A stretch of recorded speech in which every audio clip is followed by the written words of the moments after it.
Fees கட்ட முடியாதனால நான் வெளியிலலாம் விசாரித்தப்போ பக்கத்தில் சொன்னாங்க, தளபதி விஜய் பயிலகம்னு கீழே வாசலில் நடக்குது அப்படின்னு சொன்னாங்க. போய் சேர்ந்துட்டேன். போக மார்க்குமே இன்க்ரீஸ் ஆணுச்சு.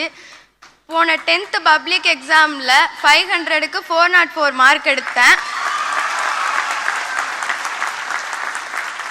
அது நான் எக்ஸ்பெக்ட் பண்ணதோட அதிகமான மார்க்கு. அது எனக்கு ரொம்ப சந்தோஷம், என் பேரண்ட்ஸுக்கும் ரொம்ப சந்தோஷம்.